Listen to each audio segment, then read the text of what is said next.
Hello friends, welcome to RPC Tarang. क्या हालचाल? एकदम शानदार जानदार आपका हालचाल होंगे। आपकी पढ़ाई एकदम शानदार चल रही होगी आरपीएससी फर्स्ट ग्रेड की। तो उसी में और चांद चांद लगाने के लिए अपन आए हैं यहाँ पे।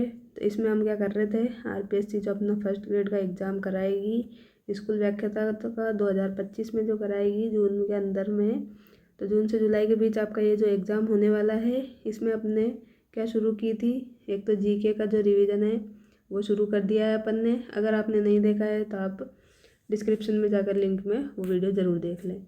उसके अलावा इसके साथ मैंने आपके लिए शुरू कर दिया है मैथ्स का भी सिलेबस, जिसमें हम क्या कर रहे हैं, एक चैप्टर को पहले तो थ्योरी पार्ट में कवर कर रहे हैं, देन सेकंड वीडियो में उसके पीवाईक्यू कवर कर रहे हैं। तो मैथ के आपके लगभग 5 क्वेश्चन आते हैं, 5 क्वेश्चन मतलब 10 नंबर। और ये जीके का जो पोर्शन है अभी अपना, ये है आपका 15 मार्क्स का, 15 क्वेश्चन यहाँ से जनरली पूछे जाते हैं। तो 15 + 5 अपने यहाँ पे 20 क्वेश्चन के लिए आपके लिए काम किया जा रहा है।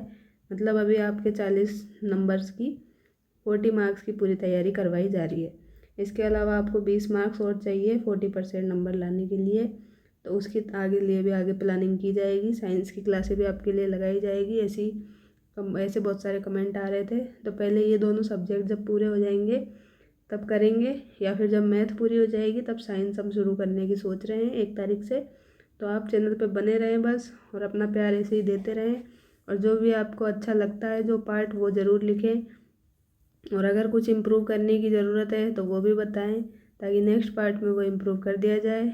और वीडियो अगर अच्छी लगती है तो आपके जो भी दोस्त हैं जो भी फर्स्ट ग्रेड की तैयारी कर रहे हैं, उनको भी बताएं कि एक ऐसा चैनल है जो सारी तैयारी अपने को जल्दी से करवा रहा है बिना अपना समय बर्बाद करते हुए। तो अपना चैनल का नाम है अपने आरपीएससी तरंग। तो ये आप क्या कर सकते हैं, अपने दोस्तों को शेयर कर सकते हैं। तो चलिए, ये तो हुआ इंट्रोडक्शन। अब इसके बाद में जो है अपन देखते हैं कि आज हम क्या पढ़ने वाले हैं। तो हमने एक टॉपिक तो अपना पढ़ लिया है, क्लास 1 तो अपनी हो चुकी है, जिसमें अपने क्या पढ़ा था, मीन, मीडियन और मोड पढ़ लिया हमने उसमें। इसके अलावा अपन ने देख लिया वहाँ पे ग्राफिकल जो था आपने वो सब यहाँ पे देख लिया कि कौन कौन से ग्राफ बनते हैं, मतलब डाटा को कैसे कैसे रिप्रेजेंट किया जाता है। तो ये हमने पढ़ लिया, चैप्टर 1 कर लिया, इसके पीवाईक्यू भी कर लिया। अब मैंने आपको बताया था चैप्टर जो 2 अपन करने वाले हैं वो होने वाला है अपना नेचुरल रेशनल नंबर्स से लेकर के यहाँ तक डेसिमल एक्सपेंशन तक। तो ये पूरा एक ही पार्ट है और इसको मैं नाम देती हूँ नंबर सिस्टम। तो ये संख्या प्रणाली नाम से चैप्टर होता है। तो इसको अपन यहाँ पे आज कवर करने वाले हैं। तो आज मैं आपको इसकी थ्योरी बताऊंगी और नेक्स्ट वीडियो में इसके जो भी क्वेश्चंस आए हुए हैं वो करवाऊंगी, ताकि आपका जो कॉन्फिडेंस है वो बूस्टअप हो सके और आप अपने 5 नंबर जो है यहाँ से 5 क्वेश्चन है, मतलब आपके 10 मार्क्स पूरे श्योर कर सके। अब सबसे पहले जो हमें ये पढ़ना है, नेचुरल मतलब प्राकृत संख्या, रेशनल मतलब परिमेय संख्या, इरेशनल अपरिमेय संख्या, रियल मतलब वास्तविक संख्या, and their decimal expansion, decimal मतलब दशमलव संख्या, और ऑपरेशन और रियल नंबर। जो वास्तविक संख्याओं पे संक्रिया हम लगाएंगे, प्लस माइनस गुणा भाग, वो बात करनी है। इसके अलावा लॉ ऑफ एक्सपोनेंट मतलब जो घातांक है उनके नियम, घात कैसे लगाते हैं रियल नंबर पे, उसके नियम जो है उसके बारे में बात करेंगे। इस टॉपिक से एक क्वेश्चन ज़्यादातर पूछा गया है, तो इसको हम ज़्यादा अच्छे से देखेंगे, मतलब इसके क्वेश्चन ज़्यादा करेंगे, ठीक है। बाकी के जो टॉपिक है वो भी करेंगे।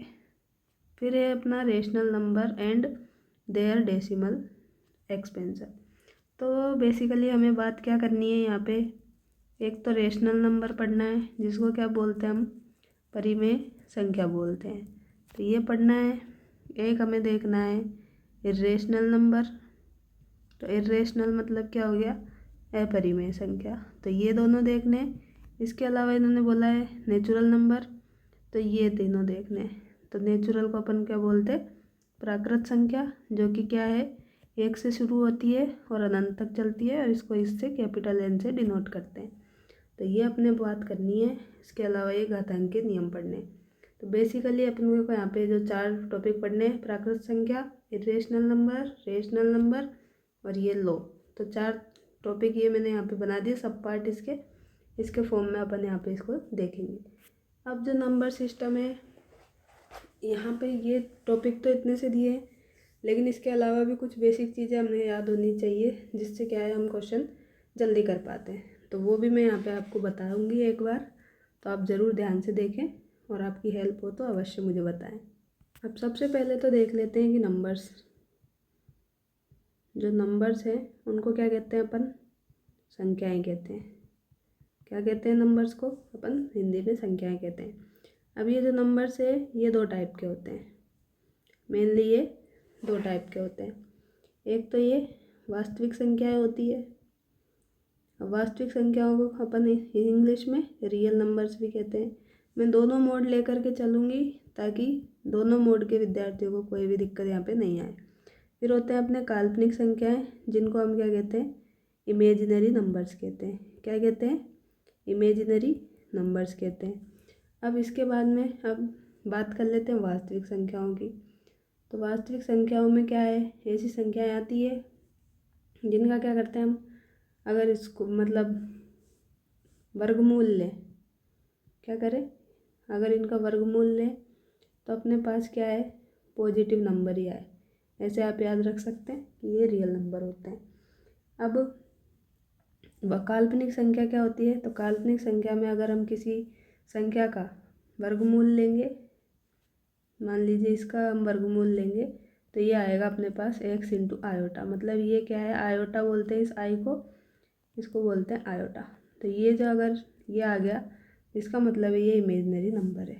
जैसे मान लीजिए आपके पास में कोई संख्या आ गई, क्या, मान लीजिए आपके पास में कोई नंबर आ गया ये 8 - 16 स्क्वायर के रूट के अंदर, तो इसमें आपका आंसर क्या आएगा, माइनस का 8 आएगा अंडर रूट के अंदर। तो इसको आप क्या लिखेंगे, इसको आप लिख देंगे। अब 8 का अंडर रूट आप निकालेंगे तो ये तो आप जानते हैं क्या होता है, इसको ऐसे लिख लें। तो 4 का रूट आप जानते हैं क्या होता है, 2।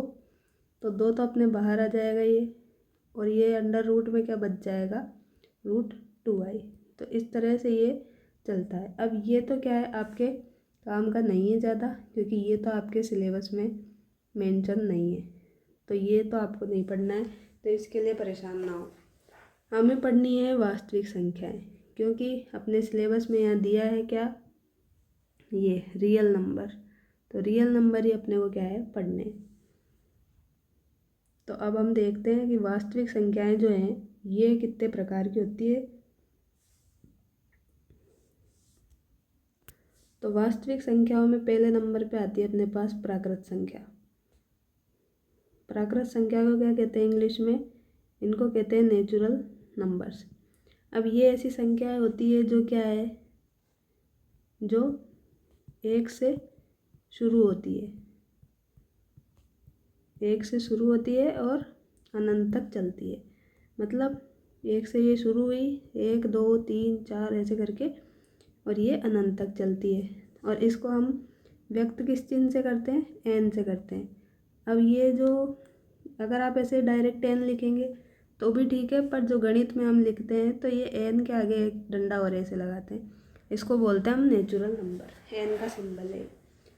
तो कोई प्रॉब्लम नहीं है, जो भी सिंबल आए दिक्कत नहीं है यहाँ पे, आपको बस याद होना चाहिए, समझ में आना चाहिए। प्राकृत के बाद में आएंगी कौन सी, पूर्ण संख्याएं। पूर्ण संख्याओं को कहते हैं इंग्लिश में अपन क्या, होल नंबर्स। क्या कहते थे इनको, होल नंबर। इसको, इसमें क्या हो जाता है, ये तो 0 से शुरू होती है, और ये क्या होती है, 0 से, सॉरी ये तो 1 से शुरू होती है और ये 0 से शुरू होती है। होल नंबर 0 से शुरू होते हैं और इसको डिनोट करते हैं होल के W से। तो W इक्वल टू हो जाता है अपने पास 0 1 2 3 और डॉट डॉट ये इन्फिनिटी तक। तो इस तरह से ये दो संख्याएं हो गई। अब थर्ड नंबर पे अपने पास आती है, हम देख लेते हैं सम संख्या। अब प्राकृत संख्याओं के ये चल रहे हैं मतलब भाग, तो सम संख्याओं को कहते हैं अपन इवन नंबर्स। तो इवन नंबर जो है वो क्या होते हैं, ऐसे नंबर्स जिसमें क्या है 2 का भाग चला जाए, जिसमें क्या हो 2 का पूरा भाग चला जाए, तो ऐसे आप इसको याद रखें। अब 2 का पूरा भाग किस में जाएगा, जिसमें 2 के मल्टीपल्स होंगे, मतलब गुणज होंगे। तो 2 एकम 2, 2 दूनी 4, 2 तीन 6, 2 चौको 8, 2 पंजे 10। तो इस तरह से ये नंबर्स चलते रहेंगे। तो यहाँ पे इसको अपन ऐसे लिख सकते हैं कि 2n के फॉर्म में ये होते हैं। अब n की वैल्यू 1 2 3 4 5 आप रख के ये पूरा प्राप्त कर सकते हैं। तो इस तरह से हमने 3 चीज़ें पढ़ ली अभी तक। 4th नंबर पे आती है अपनी विषम संख्याएं। क्या आती है? विषम संख्याएं। अब विषम संख्याओं को कहते हैं अपन ऑड नंबर्स। तो ऑड नंबर जो होते हैं वो ऐसे नंबर होते हैं जिसमें 2 का भाग नहीं जाए। क्या हो इसमें? 2 का भाग नहीं जाएगा। तो ऐसे संख्याओं को क्या कहते हैं हम? विषम संख्या कहते हैं। इवन में तो सम में तो क्या है, 2 का पूरा पूरा भाग जाता है और विषम में 2 का भाग नहीं जाता है। तो इसमें क्या हो जाता है, हम 2 का भाग नहीं जाएगा तो ये कौन सी हो जाएगी? ये हो जाएगी 1 3 5 7, मतलब इनके अलावा जो भी रहेंगी 1 3 5 7 9 11 13, इस तरह से ये चलती जाएंगी और ये हो गई अपने पास। तो इनको कैसे लिख सकते हैं हम? इनको लिख सकते हैं 2n-1 के फॉर्म में। तो ये हो गया। अब n की वैल्यू 1 2 3 4 रखेंगे तो यही आपको प्राप्त हो जाएगा। अब 5th नंबर पे आती है अपने पास क्या? अभाज्य संख्याएं। कौन सी संख्याएं? अभाज्य संख्याएं। अब अभाज्य संख्याओं को अपन इंग्लिश में क्या बोलते हैं? प्राइम नंबर्स बोलते हैं। तो प्राइम नंबर वे नंबर होते हैं जिसमें क्या है, जिसमें केवल या तो 1 का भाग जाए या फिर स्वयं का भाग जाए। मतलब सेल्फ वो जो नंबर है उसका भाग जाए और उसके अलावा 1 का भाग जाए, तो उस नंबर को क्या कहते हैं हम? प्राइम नंबर कहते हैं, अभाज्य संख्या कहते हैं। अब इसका एग्जाम्पल क्या है? तो और इसको क्या कहते हैं? प्राइम नंबर को ये रूट संख्याएं भी कहते हैं। तो दोनों इसके ही नाम है, कंफ्यूज ना हो। तो इसके एग्जाम्पल क्या क्या है? इसके एग्जाम्पल है 3 5 7 11 13 और आगे ऐसे ही चलती जाएंगी। अब जो 3 है उसमें क्या है, या तो 3 का ही भाग जा रहा है या 1 का। ऐसे ही 5 में भी, 7 में, 11 में, 13 में। अब जो 2 है वो भी एक प्राइम नंबर है क्योंकि 2 में भी खुद का भाग जा रहा है और केवल 2 का जा रहा है। अब जो 2 है वो क्या है? एकमात्र जो है सम अभाज्य संख्या है। क्या है? 2 एकमात्र सम अभाज्य संख्या है। मतलब ओनली इवन प्राइम नंबर अगर पूछा जाए तो आपको 2 बता देना है। इसके अलावा आगे जो भी प्राइम नंबर्स आपके पास आएंगे वो सारे क्या आएंगे? ऑड आएंगे, मतलब विषम आने वाले हैं। तो इस तरह से आपको याद रखना है। और एक जो है वो क्या है? एक ना तो अभाज्य है, एक न तो प्राइम नंबर है और न ही ये क्या है? संयुक्त संख्या है, मतलब कंपोजिट नंबर है। अब बात कर लेते हैं इसी से कि कंपोजिट नंबर क्या होता है। तो कंपोजिट नंबर जो है इसका मतलब है कि वे संख्याएं जो अभाज्य नहीं है। तो वे संख्याएं जो अभाज्य नहीं है मतलब ऐसी संख्या जिसके 2 से अधिक गुणनखंड हो, तो उनको हम कंपोजिट नंबर कहते हैं। इसके एग्जाम्पल क्या आ जाएंगे अपने पास? इसके एग्जाम्पल लिख सकते हैं अपन 4 लिख सकते हैं, 6 लिख सकते हैं, 9 लिख सकते हैं। अब इनके फैक्टर हो रहे हैं आराम से। तो 2 से अधिक गुणनखंड इनके हैं, जैसे 9 है तो 9 को क्या लिख सकते हैं? 3 गुणा 3 लिख सकते हैं एक। तो आप और क्या लिख सकते हैं? 9 गुणा 1 लिख सकते हैं, 1 गुणा 9 भी लिख सकते हैं। तो इस तरह से आप ये 9 जो नंबर है इसको लिख सकते हैं। तो ये 3 तरह से आप इसको लिख सकते हैं, ठीक है। तो इस तरह की जो संख्याएं आएंगी उनको क्या कहेंगे? संयुक्त संख्याएं कहेंगे, कंपोजिट नंबर कहेंगे। इसके बाद में अभी तक आपके 6 संख्याएं ये हो गई। अब है एक और 7 नंबर पे आएगी अपनी कौन सी? सह अभाज्य संख्याएं। तो जो सह अभाज्य संख्याएं हैं उनको इंग्लिश में अपन क्या बोलते हैं? को प्राइम नंबर। क्या बोल देते हैं इनको? को प्राइम नंबर्स इनको बोलते हैं। अब इसका मतलब क्या होता है? तो जो को प्राइम नंबर होते हैं उनका जो HCF है, हाईएस्ट कॉमन फैक्टर, मतलब जो महत्तम समापवर्तक है वो क्या होना चाहिए? 1 होना चाहिए। ये आप याद रखें। तो इससे क्या होगा? आपको ये जो को प्राइम है वो निकालने में आसानी होगी। अब मैं यहाँ कुछ एग्जांपल लिखती हूँ, जैसे 3 और 7 है। अब 3 और 7 जो है उनका HCF 1 है। अब आपको HCF पता नहीं होगा तो HCF का जो है फुल फॉर्म से ही पता चल जाएगा आपको, हाईएस्ट कॉमन फैक्टर, मतलब जो महत्तम समापवर्तक गुणांक, इसका हिंदी में अर्थ होता है। अब जो नंबर आपको दिए रहते हैं उनके क्या करने रहते हैं, आपको फैक्टर करने रहते हैं। जैसे मान लीजिए 3 दिया है और 7 दिया है, तो 3 का फैक्टर आपने कर लिया 3 गुना 1, 7 का हो गया 7 गुना 1। अब इनमें क्या है, इनका जो HCF है, मतलब इन दोनों में कॉमन क्या है, कुछ भी कॉमन नहीं है, 1 कॉमन है यहाँ पे। तो जो इनका HCF है वो क्या आ गया अपने पास, 1 आ गया। तो HCF अगर 1 आ गया तो ये सही है, ये कंपोजिट नंबर है। अब एक एग्जांपल लिखती हूँ मैं, बताइए 15 और 24 ये कंपोजिट नंबर है या नहीं है। तो क्या करेंगे, इनके फैक्टर देखेंगे कि 15 और 24 इसको कैसे लिख सकते हैं। तो 15 को लिख सकते हैं 3 पंजे 15, और 24 को लिख सकते हैं क्या, 3 इंटू 8, तो 8 3 24 हो गया। अब इसमें आप क्या देख रहे हैं कि जो है यहाँ पर 3 है और यहाँ पर भी 3 है, तो यहाँ पे क्या हुआ, जो HCF आया इनका वो 3 आ गया, और ये बराबर किसके नहीं है, 1 के। तो इसलिए ये जो संख्या है ये क्या है, नॉट ए कंपोजिट नंबर।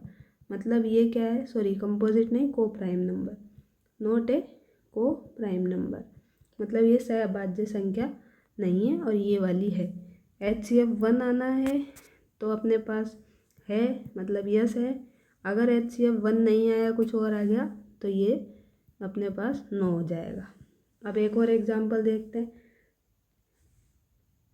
तो जो मान लीजिए आपको दिया है, एक तो 12, सॉरी आपको एक दिया है 121 और 1331, एक संख्या दी है इधर 18 और 25। अब आपको बताना है कि ये दोनों कंपोजिट है या नहीं। तो 121 के फैक्टर तो क्या है, आप जानते हैं 11 का वर्ग है ये, तो 11 इंटू 11 हो गया। और ये क्या है, 11 का क्यूब है, तो ये हो गया 11 इंटू 11 इंटू 11। तो ये आपको देखने से पता चल रहा है कि यहाँ पे जो ये 11 है, मतलब 121 जो है इसका HCF क्या हो गया, 11 इंटू 11 मतलब 121 आ गया। तो ये क्या है, इसीलिए ये जो नंबर है वो क्या है, नॉट ए को प्राइम नंबर, मतलब ये सहअभाज्य संख्या नहीं है। अब 18 25 को देखते हैं। तो 18 के फैक्टर क्या हैं, 18 के फैक्टर मान लीजिए हमने कर दिए 6 दिए 18। अब जो 25 के फैक्टर करेंगे, 25 एक ही बार में आएगा ऐसे, या तो आप कर ले 5 इंटू 5 या लिख ले 25 इंटू 1। तो इन दोनों में से ही क्या है, यहाँ पे कुछ भी कॉमन नहीं दिख रहा है, तो इस तरह से इसका HCF आपको क्या दिखाई दे रहा है, 1। तो ये जो है 18 25 ये क्या है, एक को प्राइम नंबर है। तो ये हमने बात कर ली को प्राइम नंबर्स की। तो ये आपको बेसिक जानकारी यहाँ पता होनी चाहिए। अब एक और नंबर है जो है अपने पास संपूर्ण संख्याएं। तो संपूर्ण संख्या मतलब परफेक्ट नंबर। तो परफेक्ट नंबर जो होते हैं वो क्या होते हैं, तो परफेक्ट नंबर ऐसे संख्या होती है जिसके गुणन सभी गुणनखंडों का योग क्या हो, उस संख्या के बराबर हो, जिसके सभी फैक्टर्स का, अब फैक्टर्स में भी स्वयं वो संख्या जो होगी, स्वयं जो संख्या है उसको छोड़ करके, स्वयं संख्या को छोड़कर उसके जो फैक्टर्स हैं उनका योग क्या हो जाए, उसी संख्या के बराबर आ जाए, तो उसको क्या कहते हैं अपन, उसको कह देते हैं अपन संपूर्ण संख्या, मतलब परफेक्ट नंबर। अब एग्जांपल लिखती हूँ मैं, 10 लिखते हैं, 15 20 6 24। तो इनमें से आपको चेक करना है कि कौन सा परफेक्ट नंबर है और कौन सा नहीं है। तो 6 के अपन फैक्टर करेंगे, फैक्टर्स करने हैं, तो 6 के फैक्टर सॉरी 10 के फैक्टर क्या क्या हो जाएंगे, 1 हो जाएगा, 2 हो जाएगा अपने पास, 5 हो जाएगा और 10 हो जाएगा। अब फैक्टर्स कैसे किए, मतलब मैंने फैक्टर्स हम ऐसे करते हैं, जैसे मान लीजिए अपने पास क्या है, जो 10 है, तो 10 को आप कैसे ला सकते हैं, मतलब किससे गुणा करें कि 10 आ जाए। तो आप क्या करेंगे, 1 लिख दिया। अब 1 को किससे गुणा करें, 5 से करें, तो अभी तो 5 ही आया है। लेकिन अब अगर आप 2 से कर देंगे तो 5 दूनी 10, 10 एकम 10। तो एक तो ये तरीका हो गया। अब ऐसे ही आप क्या करें, यहाँ 1 लिख दें, गुणा 10 लिख दें, तो भी 10 मिल जाएगा आपको। तो इस तरह से आप ये कर सकते हैं। अब इसमें कौन कौन से नंबर यूज हुए हैं अपने पास, एक तो 1 आया है और 2 आया है, 5 आया है और 10 आया है। तो ये जो नंबर आते हैं यहाँ पे, उन्हीं को क्या करते हैं, हम यहाँ पे लिखते हैं और उन्हीं को फैक्टर्स बोलते हैं, गुणनखंड बोलते हैं। या तो ऐसे कर ले, या फिर दूसरा तरीका है, मान लीजिए 10 आपके पास है, तो 10 का क्या करना है आपको, प्राइम फैक्टराइजेशन करना है। मतलब इसमें जो प्राइम नंबर्स है उनका भाग देना है। और तो 2 का भाग देंगे तो 2 पंजा का 10, तो 5 का देंगे अब तो ये 1। अब यहाँ पे क्या हुआ आपके पास, फिर 1 में 1 का देंगे तो ये तो 1 ही आ जाएगा, ऐसे ही चलता रहेगा। तो क्या हो जाएगा अपने पास, एक तो ये 2 आ गया, 5 आ गया, 10 आ गया, सॉरी 1 आ गया, 1 5 2 और 1 ये खुद संख्या अपने पास आ गई। तो इस तरह से यह अभाज्य गुणनखंड हमने कर लिया, फैक्टर्स इसके कर लिए। अब 15 के करते हैं ऐसे ही। तो 15 कैसे आएगा, एक तो अपने पास हो जाए, एक तो आएगा ही सब में, 1 3 5 और 15। अभी हम फैक्टर्स कर रहे हैं, ये नहीं बता रहे कि कौन सा परफेक्ट है या नहीं। अब 20 के करते हैं तो एक तो आएगा ही। अब 5 चौको 20 होता है, तो 4 और 5 और 20 खुद आ जाएगा। ऐसे ही 1 आएगा यहाँ पे, और 2 3 6 होते हैं, तो 2 और 3 आ गया और 6 खुद आ गया।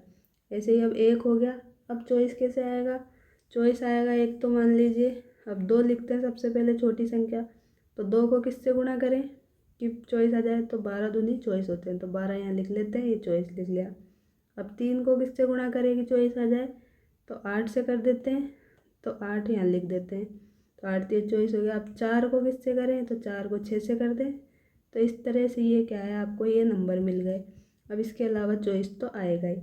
अब अपने को देखना है, यहाँ पे चेक करना है फैक्टर्स करने के बाद कि कौन सी संपूर्ण संख्या है।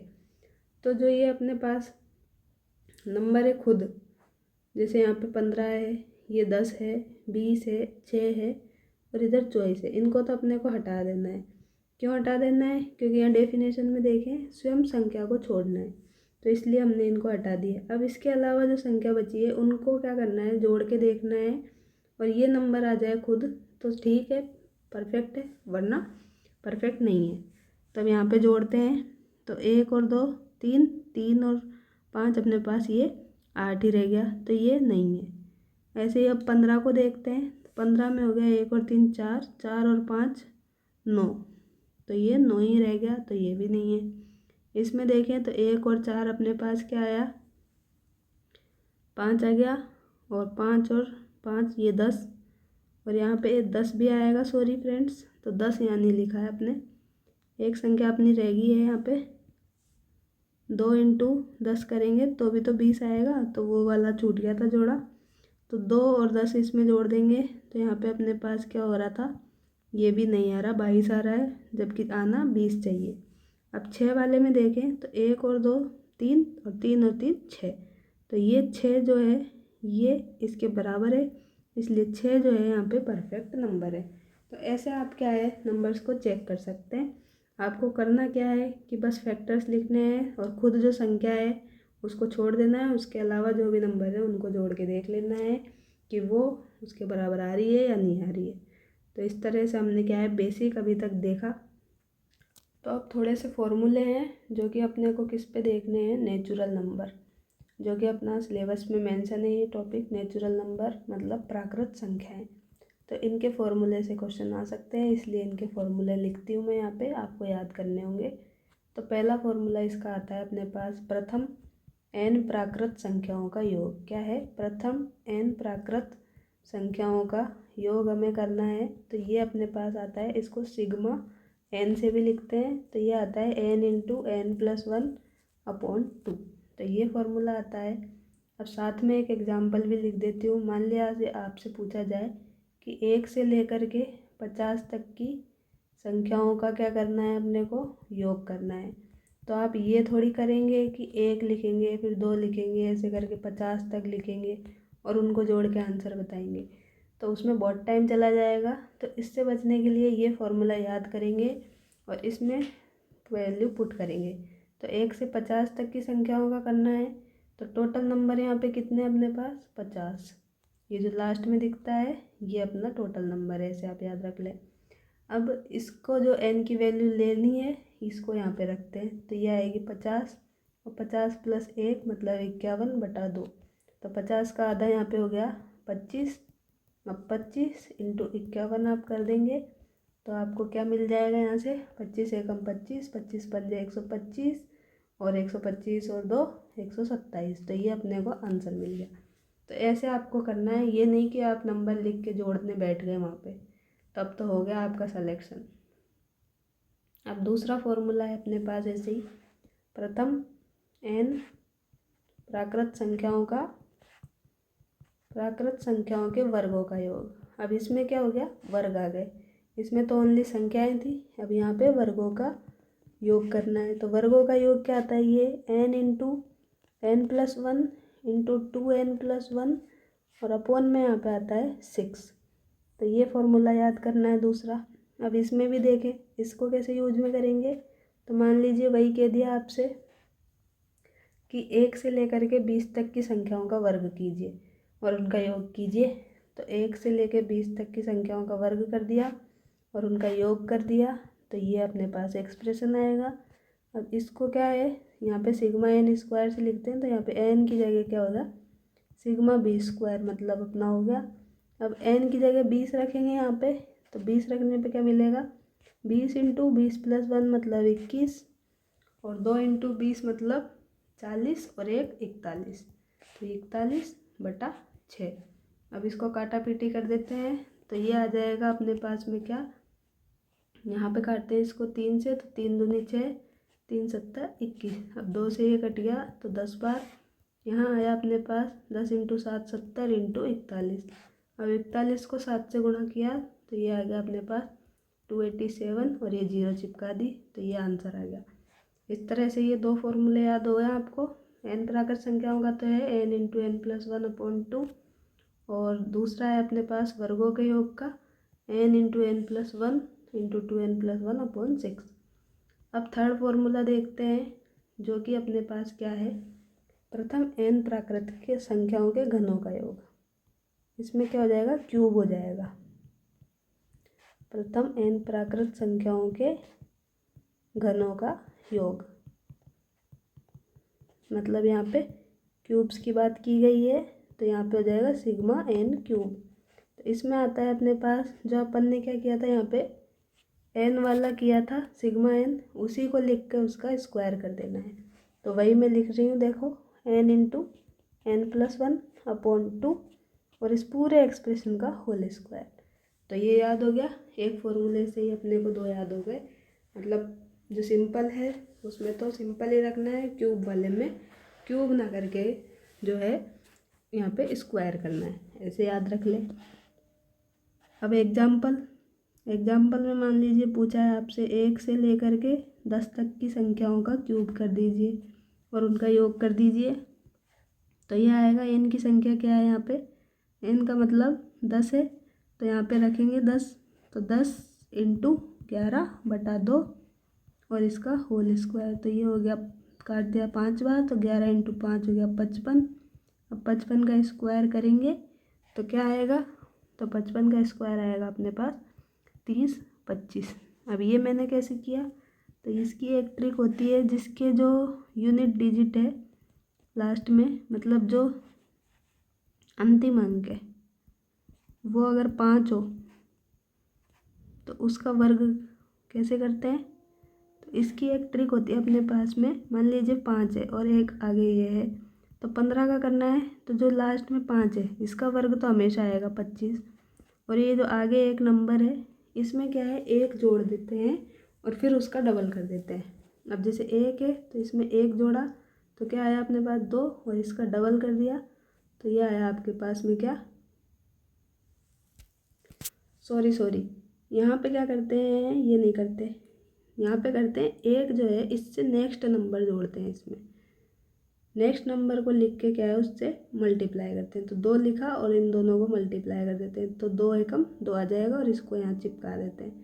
तो इस तरह से ये 225 आ गया। एक संख्या और देखते हैं। अब जैसे मान लीजिए 35 का स्क्वायर करना है, तो 5 का स्क्वायर तो जो लास्ट में है 25 तो आएगा ही आएगा, और जो ये 3 बचा है इसमें क्या है, एक ऐड करा मतलब 4 आया, और ये जो 4 और 3 है इनको गुणा करके यहाँ चिपका देना है। तो ये ही क्या है आपका 35 का स्क्वायर है।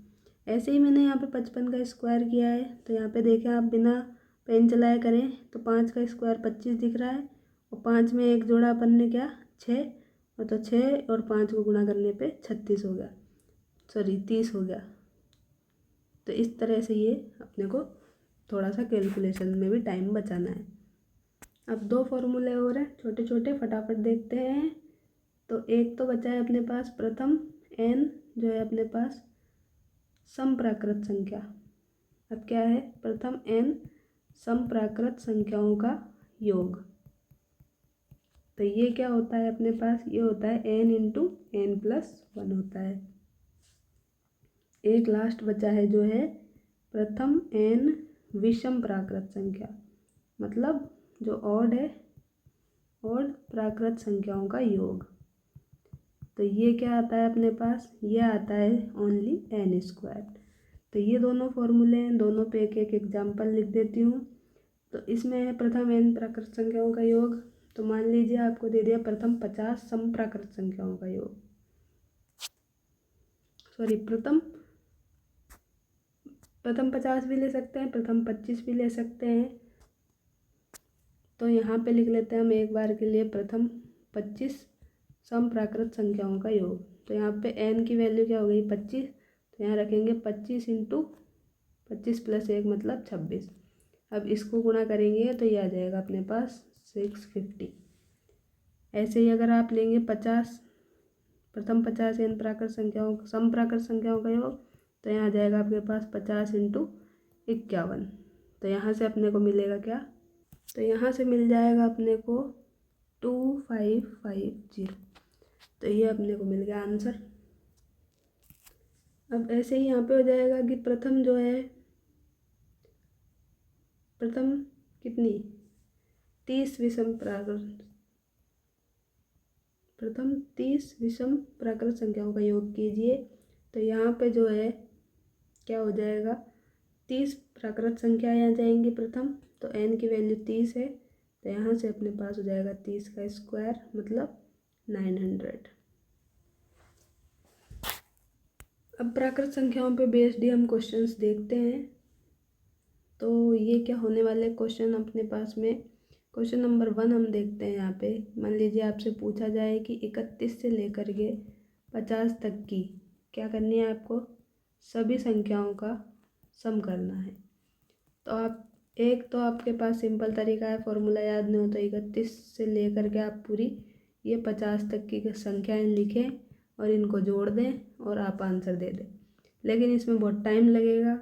अब आपको फॉर्मूला याद नहीं आ रहा तो आप ऐसे कर लें, कोई दिक्कत नहीं है। टाइम है तो, टाइम नहीं है तो क्वेश्चन को छोड़कर अभी आगे बढ़े। अब हमने एक फॉर्मूला भी याद किया था प्रथम n प्राकृत संख्याओं का, मतलब सम ऑफ n नेचुरल नंबर। ये फॉर्मूला अभी हमने देखा था, जिसको हमने सिग्मा n से n इंटू n+1/2 से याद किया था। तो इसमें क्या करेंगे हम, 31 से 50 तक की संख्याएं चाहिए। अब ये जो फॉर्मूला था वो तो क्या था, फर्स्ट जो थी अपने पास n नेचुरल नंबर थे उनका सम था। अब यहाँ से 1 से लेकर 50 तक पूछता तो डायरेक्ट ये फॉर्मूला लगा देते, लेकिन ये भी चालाक है, इसने क्या किया 31 से 50 पूछिए। तो कोई बात नहीं, ये चालाक है तो हम भी चालाक है, तो हम भी इसको कर देंगे। तो सबसे पहले क्या करेंगे, 1 से 50 तक की संख्याओं का निकाल लेंगे और उसमें से माइनस क्या कर देंगे हम, उसमें से माइनस कर देंगे 1 से लेकर 30 तक की संख्याओं का योग। तो अपने पास बचेगा जो क्या आ जाएगा, 31 से 50 तक की संख्याएं आ जाएंगी। तो ऐसे हम इसको सॉल्व करेंगे। अब 1 से 50 तक के लिए क्या हो गई, n की वैल्यू 50, 1 से 30 तक के लिए ये 30। तो अब दोनों फॉर्मूले बारी बारी से लगाते हैं। तो यहाँ पे क्या आएगा अपने पास 50 इंटू 51/2। और इसको सोल्व करेंगे तो ये 50 का आधा 25 और 25 इंटू 51 अपने को मिलता है 1275। और यहाँ से अपने को मिलेगा 30 इंटू 31/2। अब 30 का आधा मतलब 15, तो 15 इंटू 31। अब 15 एकम 15 हो गया, एक हासिल, 15 3 45 और 1 46। तो इस तरह से आपने ये कर लिया। अब आपको करना क्या था यहाँ पे माइनस, तो इन दोनों को क्या कर दें माइनस। तो 5 में से 5 गया तो 0, 7 में से 6 गया 1, 12 में से 4 गए तो 8, तो 810 इसका क्या है आंसर है। तो इस तरह से वहाँ पे आपको क्वेश्चन करना है। अब ये फॉर्मूला वन ही लिखना है, ये 50/2 की जगह डायरेक्ट 25 लिखना है, यहाँ भी 30/2 की जगह डायरेक्ट 15 लिखना है। तो ये लिख के डायरेक्ट आप ये आंसर लिखेंगे, ये सब यहाँ पे नहीं लिखेंगे। जब आप एग्ज़ाम में ऐसे करके टाइम बचाएंगे तो ये आपके ज़्यादा से ज़्यादा क्वेश्चन हो पाएंगे। तो एक क्वेश्चन ये कर लिया हमने सभी प्राकृत संख्याओं का। दूसरा देखते हैं इसी टाइप से। मान लीजिए पूछा जाए 21 से लेकर के ये 50 तक की संख्याओं का वर्ग पूछ ले। तो इसमें क्या करेंगे, अब सबका वर्ग करके जोड़ने में तो पूरा पेपर का टाइम ही ख़त्म हो जाएगा, क्योंकि इतने वर्ग आपको याद भी नहीं है। लगभग आपको 1 से लेकर 20 तक के ही वर्ग याद रहते हैं। इसने तो पूछ लिया 21 से लेकर 50 तक के, तो इसमें तो अपने क्या है पूरी हवा निकल जाएगी, पूरा टाइम निकल जाएगा। तो इससे बढ़िया है क्या कर ले, फॉर्मूला याद किया था ये अपन ने सिग्मा n स्क्वायर का n इंटू n+1 2n+1/6। तो इससे क्या करें, ये वर्ग का योग निकाल लें। अब इसने भी यहाँ पे भी क्या किया, 1 से लेकर के 50 तक का नहीं पूछा वर्ग, क्या किया इसने 21 से 50 तक का पूछा। अब हम भी क्या करेंगे, पहले 1 से 50 का निकाल लेंगे और इसमें से माइनस क्या कर देंगे, वही 1 से 20 तक का। तो 20 के बाद वाले बच जाएंगे, तो 21 से 50 तक वाले बच जाएंगे। अब 1 से 50 तक के लिए लगाना है, तो यहाँ पे n की वैल्यू क्या हो गई 50 हो गई। यहाँ 1 से 20 तक के लिए तो n की वैल्यू 20 हो गई। दोनों में फॉर्मूला लगाया तो क्या आ गया अपने पास, तो ये एक बार तो आ गया 50 इंटू 51 इंटू 50 दूनी 100 और 1 101/6। दूसरे में अपने पास आ गया 20 इंटू 21 इंटू 41/6। तो ये अपने को मिला। अब इन दोनों को सॉल्व करना है, तो यहाँ पे सॉल्व करते हैं। तो ये क्या हो गया, 3 से डिवाइड किया तो 3 दूनी 6, 3 एकम 3, 3 7 21, ये हो गया। और ये 2 से कटा 25 बार, तो ये क्या आया 25 इंटू 17 इंटू 101। इधर क्या आया, ये 2 से ये 3 से 2 बार, ये 7 बार, ये 10 बार, तो यहाँ आया 10 इंटू 7 इंटू 41। अब इन दोनों को गुणा करेंगे तो अपने को आंसर इसका मिल जाएगा। तो इसको जब गुणा करेंगे तो आपको मिलेगा ये 42925, और ये गुणा करेंगे 70 को 41 से, तो यहाँ आएगा 2870। अब इन दोनों को माइनस कर देंगे तो अपने को आंसर यहाँ से क्या मिल जाएगा 40055। तो इसमें क्या थी, थोड़ी कैलकुलेशन थी, लेकिन आप टाइम लगा के ऐसा क्वेश्चन जो है अगर है तो एग्ज़ाम में ज़रूर अटेम्प्ट करें। अब एक मैं आपको यूनिट डिजिट का कॉन्सेप्ट बताती हूँ। तो यूनिट डिजिट जो है ये कॉन्सेप्ट हम यहाँ पे देखते हैं। ये डायरेक्टली सिलेबस में नहीं है पर ये बहुत काम आता है कई बार। तो जो मान लीजिए आपको कोई संख्या दी है 143 इंटू 157 इंटू 158, तो अगर ये जो संख्या दी है इस पूरे को गुणा करेंगे तो बहुत टाइम लग जाएगा। तो हम क्या करते हैं, ये जो लास्ट के नंबर है 8, 7 और 3, इन तीनों को गुणा करते हैं से केवल। तो ये क्या करें 8 7 56, तो 56 का अपन क्या करेंगे ओनली 6 लिखेंगे, 5 को रह दे देंगे। अब जो 6 आया अपने पास में उसको क्या करेंगे यहाँ पे, उसको ये 3 से गुणा कर देंगे। तो यहाँ पे क्या आएगा 6 3 18, तो इसका यूनिट 1 हटा देंगे और यूनिट डिजिट 8 है। तो ये जो 8 है अगर ये ऑप्शन में आपको दिख रहा हो तो ये जो है यही अपना आंसर है। तो ये वाली जो आपके थ्योरी है मतलब कॉन्सेप्ट है, ये मेंसुरेशन वाला जो हम नेक्स्ट चैप्टर आगे करेंगे पॉलिनोमियल के बाद उसमें काम आएगा, जिसमें क्या पढ़ेंगे हम क्षेत्रफल निकालेंगे। तो उसमें ऐसे ही लंबी लंबी संख्या को गुणा करना पड़ता है। तो अगर ऑप्शन में अपन यूनिट डिजिट देख के काम चला लें तो अपना काम थोड़ा आसान हो जाएगा। अब ये तो डायरेक्ट नंबर थे। अब कभी कभी पावर्स आ जाते हैं नंबर्स पे। तो जैसे मान लीजिए 153 की पावर 167 इंटू 247 की पावर दे दी अपने को 146 इंटू दे दिया 288 की पावर 155। इसको अलग कर दिया अपन ने। तो ये हो गया अपने पास। अब इसमें बताना है आपको यूनिट डिजिट क्या आएगा, तो ये बताएं। तो सबसे पहले तो जो ये पावर्स हैं 167, 146 और 155, तो जो भी अपने पास पावर्स हैं, पावर्स मतलब यहाँ पे घात से है, तो जो भी घात है उनमें क्या करना है आपको 4 से भाग देना है। 4 से भाग दे के जो शेषफल आए वो लिखना है। तो सबसे पहला काम करते हैं भाग देने का। तो 167 में 4 का भाग दिया तो 4 चौकू 16 पूरा चल गया। फिर 4 एकम 4 और 3 अपने पास ये शेषफल बच गया। ऐसे ही हमने 146 में दिया 4 का भाग, तो 4 तिये 12, 2 बचा, फिर 6 लगाया तो 4 तिये 12 हो गया, फिर 2 तो 26 में देना है, तो 4 छिक्की 24। अब 24 हो गया, 26 था तो 2 अपने पास यहाँ पे रिमाइंडर बच गया। ऐसे ही अभी लास्ट जो था 155 में देना है 4 का भाग, तो 4 तिये 12 हो गया और 3 बचा और 4 अट्ठू 32 और यहाँ पे अगेन अपने पास 3 बच गया। तो ये तीनों क्या है जो शेषफल आए हैं, ये तीनों शेषफल है। तो ये शेषफल जो आए हैं इनको क्या करेंगे हम, जो ये नंबर्स हैं इनके यूनिट डिजिट के ऊपर चिपका देंगे। तो यूनिट डिजिट लिख लिया 3, इधर लिख लिया ये 7 और इधर लिख लिया ये अपने 8। अब 167 में शेषफल क्या आया था 3, तो 3 लिख दिया। 146 में आया था 2, तो 2 लिख दिया। 155 में आया 3, तो ये 3 लिख दिया। अब इसके बाद में क्या करना है, इन नंबर्स को आपको ओपन कर लेना है। तो ये सिंपल ही हो जाएगा। तो 3 का क्यूब आप जानते ही हैं 27 होता है, 7 का स्क्वायर होता है 49 और 8 का क्यूब आप जानते ही हैं क्या होता है 512। अब इसको गुणा करना है तो यहाँ पे 2 को कर ले इससे 9 से, तो 18 आएगा। अब 18 में 8 का कर ले 7 से, तो 8 7 56 और 6 इसका यूनिट डिजिट आएगा। तो इस तरह से ये क्वेश्चन आप इसमें मेंसुरेशन में यूज करेंगे। तो अभी आप इसको स्किप भी कर सकते हैं, मेंसुरेशन वाली वीडियो के लिए आप इसको देख सकते हैं, आपकी इच्छा के ऊपर डिपेंड करता है। ठीक है, अब आगे चलते हैं। अब बात करते हैं रेशनल की और इर्रेशनल नंबर्स की। तो रेशनल और इर्रेशनल जो नंबर्स हैं उनको हम क्या कहते हैं हिंदी में, परिमेय संख्याएं रेशनल्स को, और इर्रेशनल को अपन कहते हैं अपरिमेय संख्याएं। अब परिमेय संख्याएं क्या होती है, अपरिमेय क्या होती है।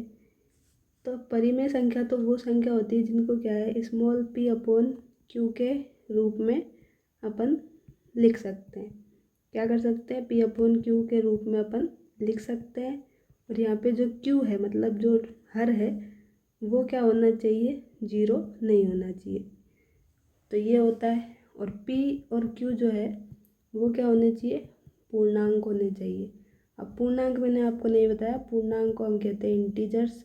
अब इंटीजर्स में अपने आते हैं ये जैसे रियल लाइन है, यहाँ पे नेगेटिव से शुरू होते हैं, माइनस ले लें 3, -2, -1, फिर आता है 0, फिर इधर पॉजिटिव आते हैं। मतलब इधर तो नेगेटिव नंबर चलते हैं, इधर पॉजिटिव, बीच में ये 0 आता है। तो 0 के बाद 1 आएगा, 2 आएगा। तो इस तरह से ये नंबर चलते हैं। तो इनमें से पूरे नंबर होने चाहिए। तो इस तरह से ये होना चाहिए। अब इसका एग्जाम्पल लिखते हैं एक। तो मान लीजिए इसका एग्जाम्पल है 3/4। अब 3 यहाँ पे आ जाएगा, 4 भी यहाँ पे आ जाएगा। तो दोनों क्या है p/q के रूप में है, तो ये रेशनल हो गया। ऐसे ही आपसे पूछ ले मान लीजिए √81, ये क्या है, रेशनल है या नहीं है। तो अब आप रूट देख करके क्या है कंफ्यूज ना हो, क्योंकि रूट वाली संख्याएं जो आपको दिखाई देती है जैसे √17 है, √19 है, तो ये क्या होती है, मतलब जिनका वर्गमूल नहीं निकाला जा सके। तो तो ये क्या होती है, अपरिमेय संख्या होती है, इनको p बटा q के रूप में नहीं लिख सकते। तो इसकी यही डेफिनेशन है कि नॉट इन p बटा q फॉर्म। तो ये डेफिनेशन हो गई, और इनको अंडर रूट में ही लिख सकते हैं। तो √17, √19, √23 इस तरह से, और पाई की जो वैल्यू है वो एक्सपोनेंशियल की वैल्यू है, और पाई, तो इस तरह से ये जो है पाई को छोड़े तो ये सब जो है वो क्या है, अपरिमेय संख्याओं में आते हैं। अब यहाँ पे रूट देखकर कंफ्यूज ना हो कि ये अपरिमेय संख्या है, क्योंकि ये जो √81 है ये क्या है, 9 का ही है। तो 9 तो क्या है, पूरी अपने संख्या है, पूर्णांक। अब 9 को क्या लिख सकते हैं, 9/1 लिख सकते हैं, कोई दिक्कत नहीं होगी। तो ये p बटा q के फॉर्म में हो गई, तो इसलिए ये क्या है, एक परिमेय संख्या है। अब देख लेते हैं इनके थोड़े से ऑपरेशंस, कि ऑपरेशंस कैसे करेंगे अब इनमें। तो 5 में, जैसे मान लीजिए 5 में आपको 3 जोड़ना है तो 8 आ जाएगा, 5 में से 3 घटाएंगे तो 2 आ जाएगा, 5 में 3 का गुणा करेंगे तो 15 आ जाएगा, और 5 में जब आप भाग देंगे 3 का तो 5/3 मतलब जो भी आएगा आपके पास में वो डेसिमल में आ जाएगा। अब डेसिमल अभी हम आगे पढ़ेंगे। अब अगर आप इन्हीं में से क्या करें, इन्हीं नंबर में 0 से 0 जोड़े 5 में तो 5 आएगा, 5 में से 0 घटाएं तो भी 5 आएगा, 5 में गुणा करें 0 का तो 5 आएगा। लेकिन अब यहाँ पे जब अगर 5 में आप भाग देंगे 0 का तो क्या होगा, यहाँ पे इन्फिनिटी मिलता है आपको। क्या है ये क्या है, अपरिभाषित है। तो ये हो गया। अब एक रूल है, इसको याद रखें कि अगर a और b जो है क्या है, ऐसे लिख लेते हैं, 2 परिमेय संख्याएं हैं। कौन कौन सी, a और b। तो इनके बीच में क्या है, तो इनके बीच की जो है एक परिमेय संख्या, तो क्या होगी, एक परिमेय संख्या होगी a + b/2, मतलब a और b का आधा। और दूसरी क्या होगी, एक अपरिमेय संख्या होगी जो कि क्या होगी, ये होगी √ab। अब एक एग्जाम्पल लिख के बताती हूँ आपको। तो एक एग्जाम्पल लेते हैं, मान लीजिए 5 और 8 के बीच की आपको बतानी है क्या संख्याएं। तो इनके बीच में क्या होगा, एक तो परिमेय संख्या होगी, तो परिमेय संख्या में तो क्या होगा, अब यहाँ पे a की वैल्यू 5 लेनी है और b की वैल्यू 8 लेनी है। अब परिमेय संख्या में करना है a + b/2, मतलब 5 + 8/2। अब 5 और 8 कितने हो गए आपके पास, 13, तो 13/2। अब ये क्या है, p बटा q के फॉर्म में, तो ये अपनी हो गई परिमेय संख्या। वैसे ही अब लिखते हैं हम क्या, अपरिमेय संख्या। तो अपरिमेय संख्या जो है, इर्रेशनल नंबर, वो कैसे आएगी, वो आएगी √ab करने से। तो अब a की वैल्यू डाली हमने 5, b की डाल दी 8, तो ये आ गया अपने पास 8 पंजे 40। अब इसको गुणा करें तो क्या आएगा, ये मतलब इसके अंडर रूट निकालें तो इसको क्या लिख सकते हैं अपन, इसको लिख सकते हैं 4 × 10। तो ये आ जाएगा 4 का अंडर रूट, तो 2 बाहर, और ये √10। तो अंडर रूट आ रहा है इसमें, मतलब स्क्वायर रूट, इसीलिए ये क्या है, अपरिमेय संख्या है। तो ये एक एग्जाम्पल देख लिया। ऐसे ही आप काफ़ी एग्जाम्पल्स को कर सकते हैं और आंसर्स निकाल सकते हैं। अब मैं एक एग्जाम्पल लिखती हूँ, यहाँ देखें। जैसे आपको दिया है 1452 का अंडर रूट अपॉन 1872। अब आपको बताना है कि ये नंबर जो है क्या है, नेचुरल नंबर है या होल नंबर है या फिर इंटीजर है या फिर इर्रेशनल नंबर है।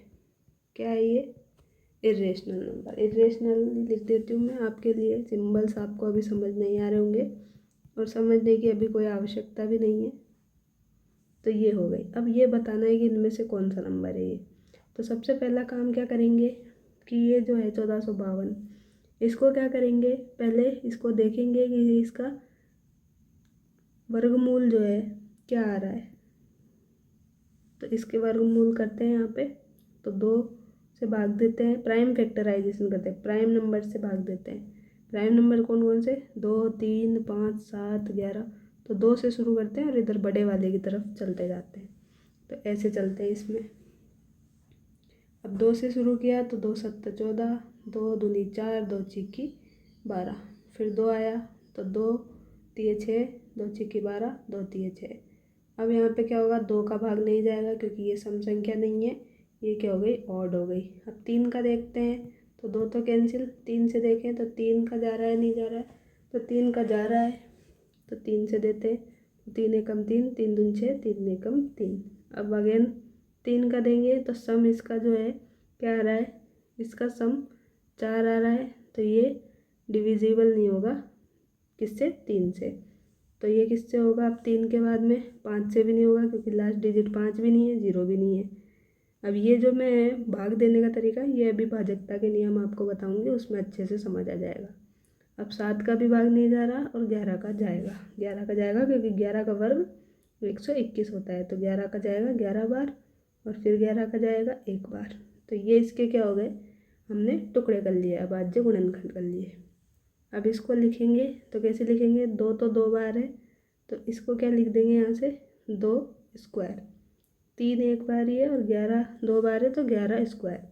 तो ऐसे करके हमने इसको लिखा 1452 को 2 का स्क्वायर इंटू 3 इंटू 11 स्क्वायर, और ये स्क्वायर रूट लगा दिया।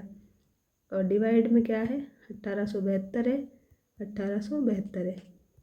यहाँ पे दिख रहा है अब कि ये जो है आपके पास 2 का स्क्वायर और अंडर रूट और 11 का स्क्वायर और अंडर रूट। तो ये क्या होता है, अंडर रूट और स्क्वायर आता है तो ये दोनों क्या है, कैंसिल हो जाते हैं और संख्या आ जाती है। तो ये 2 इंटू 11 तो बाहर आ गया, लेकिन अब 3 पे अपने पास ये नहीं है स्क्वायर, तो यहाँ पे कुछ भी नहीं है, तो ये 3 जो है स्क्वायर में ही, रूट में ही रहेगा। तो इस तरह से ये वर्गमूल में ही रहेगा, इसीलिए ये क्या हो गई, संख्या अपने पास अपरिमेय हो गई। तो ये आपको यहाँ से पता चल गया। अब मैं आपको भाजकता के नियम बताती हूँ जल्दी से। भाजकता के नियम मतलब रूल ऑफ डिविजिबिलिटी। तो सबसे पहले आता है अपने पास 2 का। तो 2 में हम क्या देखते हैं, अब मैं यहाँ पे इकाई अंक की जगह यूनिट डिजिट बोलूँगी तो आप याद रखें। तो यूनिट डिजिट जो है इसका क्या हो, 0 हो, 2 हो, 4 हो, 6 हो, 8 हो, इस तरह से क्या हो, एक सम संख्या हो। तो क्या है, ये 2 का भाग यहाँ पे चला जाएगा। एग्जाम्पल के लिए ले लेते हैं हम, यहाँ पे 6 ले लिया, 24 ले लिया हमने, 222 ले लिया। तो ये क्या है, सब 2 का भाग इनमें जा रहा है। अब दूसरा नियम आता है अपने पास 3 से भाजकता का। अब 3 से भाजकता में क्या आता है, जो संख्याओं का सम है, sum of all digits, sum of all digit मतलब सभी संख्याओं का योग क्या होना चाहिए, 3 से भाग होना चाहिए, उसमें 3 से भाग उसमें जाना चाहिए। तो ये हो गई। अब इसमें एग्जाम्पल लिखती हूँ मैं 243। इसमें क्या करना है, तीनों को जोड़ना है। तो 2 + 4 7, 7 और 1 2 9। तो 9 जो है इसमें 3 का भाग जा रहा है क्या, हाँ जा रहा है 3 बार, तो ये सही है। तो ये सही हो गई अपने पास संख्या। अब तीसरा है अपने पास 4 से भाजकता का नियम। तो 4 से भाजकता में हम क्या चेक करते हैं, लास्ट के जो 2 डिजिट होते हैं, मतलब लास्ट के जो 2 अंक होते हैं, उनमें क्या है, 4 का भाग जा रहा है या नहीं जा रहा है। एग्जाम्पल के लिए लिखती हूँ मैं 135 और 24। तो यहाँ पे जो लास्ट के 2 अंक है, इनसे मतलब है आपको, आगे के चाहे कितने ही नंबर हो। तो ये जो 24 है इसमें 4 का भाग जा रहा है क्या, 4 का भाग पूरा पूरा जा रहा है कितनी बार, यहाँ पे 6 बार। तो ये क्या है, अपने 4 से डिवाइड हो रही है। ऐसे ही अब हम लिखते हैं क्या, 5 से भाजकता का नियम। तो ये नियम में आता है अपने पास जो यूनिट डिजिट है, मतलब लास्ट का जो अंक है वो क्या होना चाहिए, या तो 0 हो या फिर 5 हो।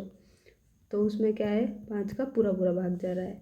मान लीजिए एग्जाम्पल के लिए लिख दिया मैंने 25, 250 या फिर 20 25, 50 25, कुछ भी लिख लीजिए। अब इनमें क्या है, लास्ट में 5 है, यहाँ 0 है, यहाँ 5 है, यहाँ 5 है। तो इससे पता चल रहा है कि ये 5 से क्या है, विभाजित है। अब अपने पास आता है 6 से विभाजकता का नियम। अब 6 में क्या होता है, 6 में 2 का भी चेक करना है आपको और 3 का भी चेक करना है। तो 2 और 3 दोनों का भाग जाए एक साथ तो क्या है, वो संख्या 6 से विभाजित होती है। जैसे कि 2622 है, तो इसमें 2 का चेक करेंगे तो 2 में तो लास्ट डिजिट 2 आ रहा है, तो सही है। अब 3 के लिए संख्याओं का सम करते हैं, तो 2 + 6 + 2 + 2, तो 2 और 6 ये हो गया 8, 8 और 2 ये 10, और 10 और 2 ये 12। अब 12 में 3 का भाग जा रहा है, हाँ जा रहा है, 4 बार जा रहा है, तो सही है। 2 से भी चला गया, 3 से भी चला गया, तो 6 से भी चला जाएगा। इस तरह से चेक करते हैं। अब जो 7 से भाजकता का नियम है वो थोड़ा क्या है, टफ होता है और लेंदी भी होता है, तो इसको क्या है यहाँ पे हम स्किप करेंगे। डायरेक्ट ही भाग दे के देख लें अगर 7 में आ रहा है तो। फिर देखते हैं 8 की बात, तो 8 में हम चेक करते हैं लास्ट के 3 डिजिट, लास्ट के 3 डिजिट्स को हम यहाँ पे चेक करते हैं। जैसे कि मान लीजिए आपको दिया गया है यहाँ पे कुछ भी नंबर, जो भी आप लिखना चाहें यहाँ पे लिख लीजिए 26244। तो अब इसमें चेक करना है 8 से, तो ये लास्ट के जो 3 नंबर है इनको देखें, तो इसमें 8 का भाग दे के देखें तो यहाँ पे जाएगा 8 × 3 = 24 और 4 यहाँ पे आपको शेषफल मिल जाएगा, क्योंकि यहाँ पे पूरा भाग नहीं जा रहा है, तो 4 यहाँ पे शेषफल मिल गया। तो इस तरह से क्या हो गया, ये नंबर डिवाइड नहीं है 8 से। अब हमारे पास में आता है 9 से भाजकता का नियम। 9 में क्या हो जाएगा, ऑल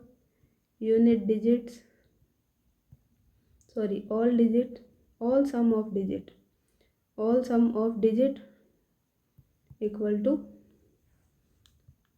डिजिट्स डिवाइड बाय 9। तो जो सारी संख्याएं हैं उनका योग 9 से विभाजित हो तो वो संख्या 9 से विभाजित होती है। अब देखते हैं 10 से भाजकता का नियम। तो इसमें सबको पता ही है कि यूनिट डिजिट क्या होनी चाहिए, इसकी 10 होनी चाहिए, क्योंकि 10 के पहाड़े में क्या आता है, लास्ट में 10 10 10 मतलब 0 आता ही है। तो ये हो गया। अब एक आता है 11, तो 11 का बड़ा इम्पोर्टेंट है। 11 में हम क्या करते हैं, अल्टरनेट, मतलब एक छोड़कर एक जो है एकांतर क्रम में जो अंकों का योग है, एकांतर क्रम में अंकों का योग का अंतर जो आएगा वो या तो 0 होना चाहिए या 11 होना चाहिए, तो या फिर इनका क्या हो, गुणा जो, तो भी ये 11 से डिवाइड हो जाती है संख्या। तो अब एग्जाम्पल लिखती हूँ मैं आपके लिए। यहाँ पे मान लीजिए लिखा 2763, क्या लिखा 27634761। तो इसमें क्या करेंगे, एक संख्या छोड़ छोड़ कर उनका योग करते जाएंगे। तो यहाँ पे देखिए पीछे शुरू करते हैं, तो 7 और 1 8, 8 और 3 ये 9 10 11, 11 और 3 18, तो ये हो गई एक तो अपने। अब इधर से देखते हैं जो बची है वो, तो 6 और 4 10, 10 और 6 16, 16 और 2 ये 18, तो ये 18 और ये 18। अब दोनों का क्या करना है, अंतर करना है जोड़ने के बाद। तो अंतर कर दिया तो ये क्या आ गया, 0 आ गया, तो ये 0 आ गया, तो ठीक है ये 11 से डिवाइड है। अब ऐसे ही ये तो पूरे हो गए। इसके अलावा अपने आता है 25 का चेक करना है मान ले, तो 25 में क्या होगा, लास्ट के जो 2 डिजिट्स है, मतलब लास्ट के जो 2 अंक हैं अंतिम के, वो क्या होने चाहिए, डिवाइड होने चाहिए किससे, 25 से। ऐसे ही अब 125 लेना है, तो 125 क्या है, 5 का क्यूब है, तो ये जो ऊपर नंबर आता है मतलब किसका क्यूब है, उतने लास्ट नंबर लिखने रहते हैं हमें। तो लास्ट यहाँ पे क्या आ जाएंगे, 3 डिजिट्स आ जाएंगे। इनको चेक करना है ये 125 से डिवाइड है या नहीं है। तो इस तरह से ये नंबर्स के बारे में आपको बता दिया। अब थोड़ी सी बात कर लेते हैं किसकी, दशमलव संख्याओं की। तो ये भी आपके सिलेबस में है, दशमलव संख्याएं, डेसिमल नंबर।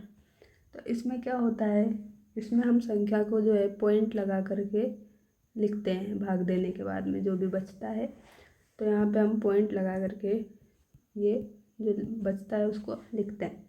तो जो दशमलव संख्या है ये 2 टाइप की होती है अपने पास में, कौन कौन सी, एक तो शांत दशमलव, जिनको क्या कहते हैं इनको कहते हैं टर्मिनेटिंग, क्या कहते हैं इनको, टर्मिनेटिंग डेसिमल्स, दूसरी आती है अपने पास अशांत दशमलव संख्याएं। इनको कहते हैं नॉन टर्मिनेटिंग नंबर्स, डेसिमल्स। अब अशांत दशमलव भी दो प्रकार की होती है। एक तो अशांत आवर्ती, मतलब नॉन टर्मिनेटिंग रिपीटिंग, आवृत्ति मतलब रिपीट होना, और दूसरी आती है अशांत अनावर्ती। इसमें क्या होता है, ये नॉन रिपीटिंग होती है, मतलब जो पॉइंट के बाद की संख्या है वो यहाँ पे रिपीट नहीं होती है, यहाँ पे रिपीट होती जाती है। तो ये दो बात हो गई इसकी कि दशमलव संख्या के दो टाइप ही होते हैं। अब शांत वाली के जो है, एक एग्जांपल लिखती हूँ मैं यहाँ पे। मान लीजिए 1/4 है, तो 1/4 जो है इसको कैसे लिख सकते हैं हम, इसको लिख सकते हैं 0.25। तो ये क्या हो गई, ये हो गई शांत दशमलव संख्या। अब अशांत आवृत्ति बताई और अनावर्ती। तो अशांत आवृत्ति में तो क्या आ जाएंगे आपके, अशांत आवृत्ति में आ जाएगी जैसे 1/3 आया, तो इसमें क्या होगा 0.3333 ऐसे चलता रहेगा ये। तो इसको लिख सकते हैं 0.3 का बार। अब ये बार लगा के लिखते हैं। अब दूसरी आती है अनावर्ती में, जो रिपीट नहीं हो रही। तो इसमें जो अपरिमेय संख्या आती है, जैसे √2 है, उसका वैल्यू होता है 1.414, तो ये होता है। और जो √3 है, √5 है, तो इस तरह की इसमें वैल्यूज आती है अशांत अनावर्ती में। और इसमें क्या है, ज़्यादातर अपरिमेय संख्या ही आती है। और जो शांत दशमलव है, इसमें परिमेय संख्याएं आती है। तो ये हमारे पास बात हो गई। अब शांत दशमलव संख्याओं को परिमेय संख्या में कैसे बदले, तो ये सवाल आता है कि शांत जो संख्याएं हैं, मतलब जो टर्मिनेटिंग अपने पास क्या है, डेसिमल्स है, उनको चेंज करना है किसमें अपने को, परिमेय संख्या में। क्या करना है, परिमेय संख्या में, रेशनल नंबर्स में इनको क्या करना है, चेंज करना है। तो ये कैसे करेंगे, जैसे 0.25 है, तो ये जो आप क्या करेंगे, ये पॉइंट हटाएंगे। तो पॉइंट के बाद कितनी संख्याएं हैं, दो संख्याएं हैं, तो ये संख्या तो ऐसे कैसे, और जो जितनी संख्या है पॉइंट के बाद उसका भाग दे दें, 1 लगा करके, 0 लगा कर मतलब। तो ये 25/100, अब इसको काटेंगे तो 25 एकम 25 और 25 चौको 100। तो इस तरह से इसको लिख सकते हैं। और ये हो गया अपने P/Q के फॉर्म में, जो कि परिमेय संख्या होती है। तो एक एग्जाम्पल तो ये हो गया। दूसरा एग्जाम्पल लिखती हूँ मैं यहाँ पे। मान लीजिए 0.215 है, इसको चेंज करना है। तो पॉइंट के बाद कितने अंक है, 3, तो 1 लिख के 3 0, 1 2 3 0, और ये 215 ऐसे ही चिपका दिया। अब इसको डिवाइड कर लिया अपन ने, किससे डिवाइड हो रहा है, ये 5 से। तो 5 का पूरा भाग जा रहा है, कैसे पता चला, लास्ट का डिजिट 0 है, लास्ट का डिजिट 5 है, तो पूरा पूरा भाग जाएगा ही। तो 5 का भाग गया, 5 दूनी 10 और 200, 5 चौको 20, 1 बचा, 5 3 45। तो ये अपने पास में आ गया 43/200। तो इस तरह से क्या किया हमने, यहाँ ये निकाल लिया।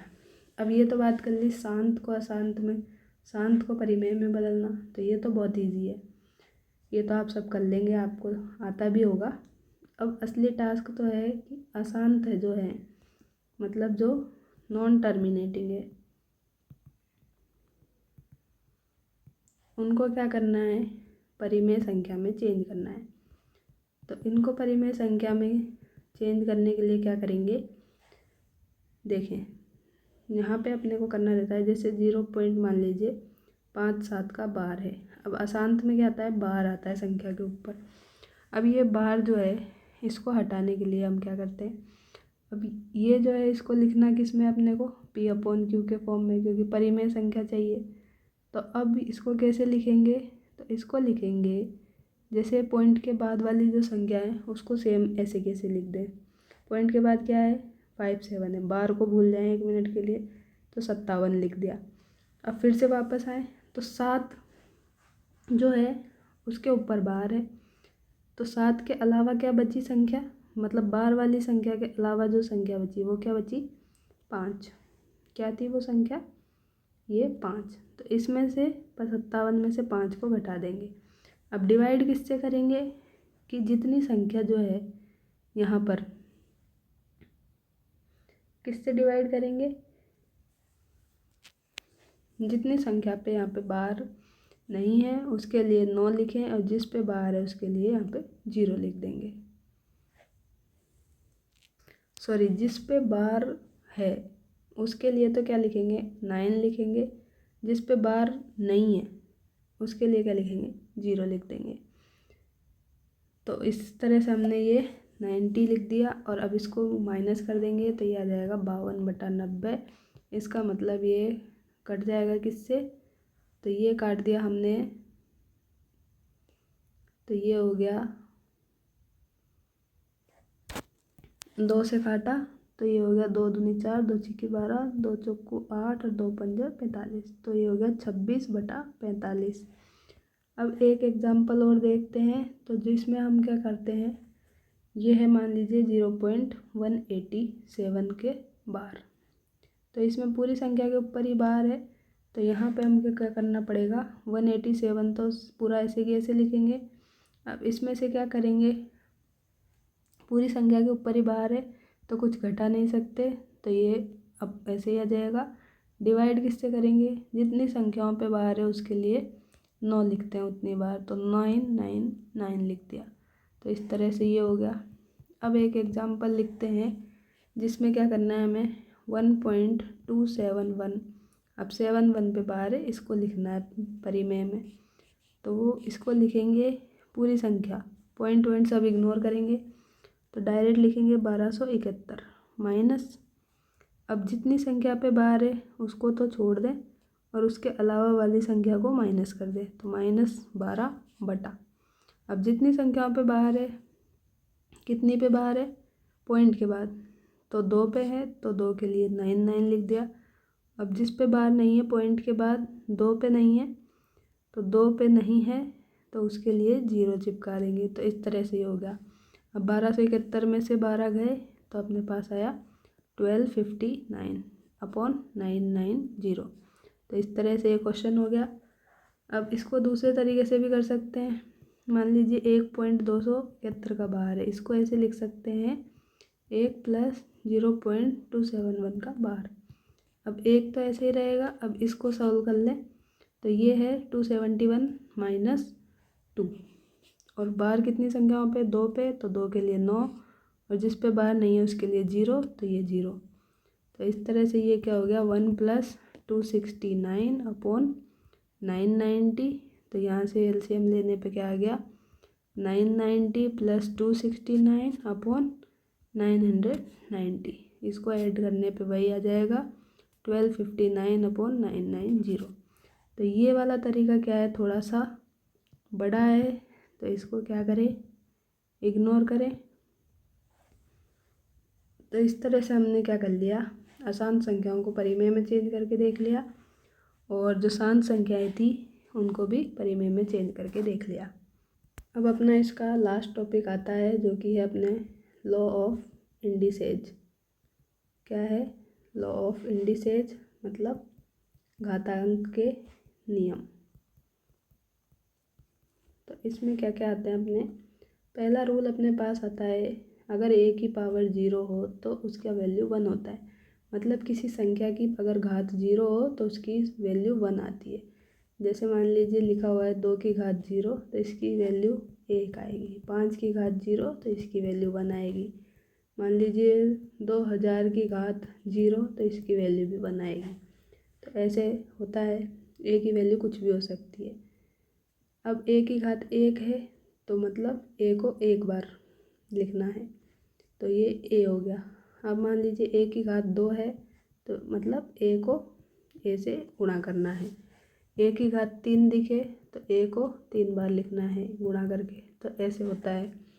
अब है अपने पास में a की घात अगर m है और a की घात n है तो क्या होता है, ये अगर जो a और a ये दोनों सेम है तो इनको क्या बोलते हैं हम आधार, तो ये जो दो आधार है ये क्या है सेम है, तो क्या है घातें जुड़ जाती है, तो घात m में n जोड़ दी, तो ये ऐसे फॉर्मूला बन गया।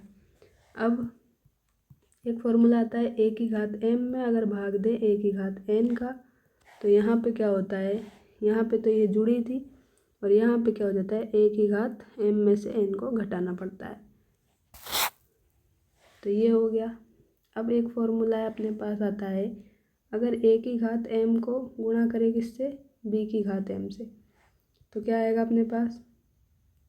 अब यहाँ पे ध्यान दें कि यहाँ पे आधार जो है वो बराबर नहीं है और घातें जो है वो बराबर है।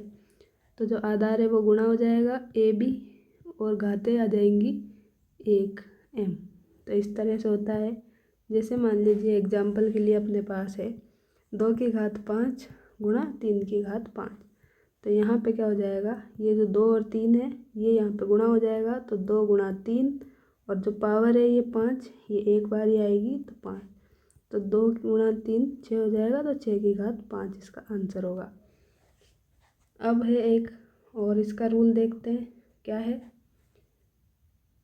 अब a की घात m में अगर भाग दे दे किसका, b की घात m का, तो यहाँ पे क्या होगा, अब घात समान है तो ये हो जाएगा a बटा b की घात m। कैसे, 2 की घात मान लीजिए 5 है, इसको डिवाइड करना है 3 की घात 5 से, घात बराबर है तो ऐसे लिख सकते हैं 2 बटा 3 की घात 5। तो ये बात हो गई यहाँ पे। अब है अपने पास 7th रूल, अगर a की घात m की घात n है तो ये दोनों जो है गुणा हो जाती है। क्या हो जाता है, ये दोनों गुणा हो जाती है, तो a की घात m इंटू n। एग्जाम्पल के लिए लिख देते हैं 2 की घात 5 की घात 3, तो ये दोनों गुणा हो जाएंगी, तो ये क्या हो जाएगा 2 की घात 15 हो जाएगा। अब आएगा अपने पास में a की घात माइनस m। तो अगर माइनस में कोई घात होती है तो वो अपोन में जाकर पॉजिटिव हो जाती है, तो 1 अपॉन a की घात m लिख सकते हैं इसको। और अपने पास ये ऐसे भी आ सकता है कि 1 बटा a की घात माइनस m है, तो इसको लिख सकते हैं ऊपर ले जाके पॉजिटिव में a की घात m। तो दोनों सेम बात है। एक रूल अपने पास आता है a की घात x इक्वल टू m। तो इसका मतलब क्या है, इसका मतलब है a इक्वल टू m की घात 1/x। तो ये सारे अपने पास रूल थे। अब एक दो क्वेश्चन देख लेते हैं इनके ऊपर। तो ये क्वेश्चन देखते हैं, पहले इजी है। a की घात 2x इक्वल टू a की घात 8 है, तो x की वैल्यू आपको बतानी है। तो यहाँ पे हमने क्या रूल पढ़ा था अभी, a की घात m अगर क्या है बराबर है a की घात n के, तो यहाँ पे क्या है आधार बराबर है तो घातें भी बराबर हो जाती है। तो ये वाला रूल हमने नहीं देखा था, तो ये भी यहाँ पे लिख लेते हैं। तो यहाँ लिख देती हूँ मैं, अगर a की घात m इक्वल टू a की घात n है तो इम्प्लाइज दैट क्या होगा, दोनों ये जो घातें हैं ये बराबर हो जाती है, मतलब m इक्वल टू n हो जाएगा। तो इसी से ये करा है हमने, m इक्वल टू n, मतलब यहाँ पे क्या हो गया, ये 2x जो है वो 8 के बराबर हो जाएगा। क्या हो जाएगा, ये 2x 8 के बराबर, तो 2x इक्वल टू 8, तो x इक्वल टू क्या हो गया 8 बटा 2 मतलब 4। तो x की वैल्यू अपने को 4 मिल गई। अब ऐसे ही ये है, क्या है ये a की घात 5, इसमें क्या है a की घात m इक्वल टू b की घात m। तो इसमें क्या हो जाएगा a इक्वल टू ये b हो जाएगा। तो यहाँ पे हो जाएगा 2x इक्वल टू 10, तो x की वैल्यू 5 आ गई। तो इस तरह से ये क्वेश्चन हो गया। अब ये क्वेश्चन जो है वो देखें, इसमें क्या करना है, यहाँ पे अपने को x की वैल्यू बतानी है। इस फॉर्म में ये दिया है।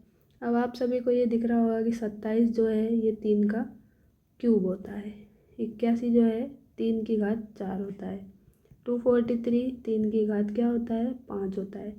अब ये सब तो आपको याद करने पड़ेंगे और दिमाग लगाना पड़ेगा।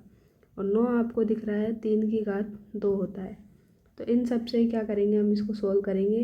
अब 3 का स्क्वायर 27 हो गया और घात क्या है ऊपर 4, तो मैंने बताया था आपको a की घात m इंटू n जो होता है, तो क्या होता है घातें दोनों गुणा हो जाती है। तो इसी से यूज करेंगे। तो 3 गुणा 4 हो गया, यहाँ पे हो गया 4 इंटू 3, यहाँ पे 5 इंटू ये 2, यहाँ पे हो गया इक्वल में 2 इंटू ये x। अब यहाँ पे क्या है, सारी के सारे ये गुणा में है इधर, तो गुणा में है और इधर जो है यहाँ पे ये वाला फॉर्मूला लगेगा। अब सॉरी, अभी ये वाला नहीं लगेगा। अभी हम क्या करेंगे, ये जो सारी घातें हैं इनको जोड़ देंगे। तो a इंटू m मतलब a की पावर जो भी है ये, तो आधार समान है तो घातें सारी जुड़ जाएंगी। अब तो 4 तिये ये 12 प्लस ये 4 तिये 12 प्लस ये 5 दूनी 10 और इधर आ जाएगा ये 3 की घात 2x। अब ये हो जाएगा, ये वाला फॉर्मूला लगेगा। अब कौन सा, ये, तो इसको यहाँ पे अप्लाई करेंगे।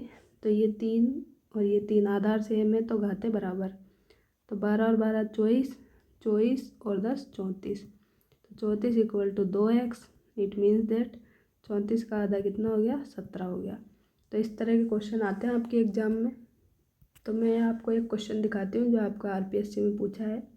क्वेश्चन में दिया है आपको, यदि 3 की घात 2x माइनस 10 इंटू 81 की घात 2x माइनस 3 इक्वल टू 1/9, तो x की वैल्यू क्या होगी।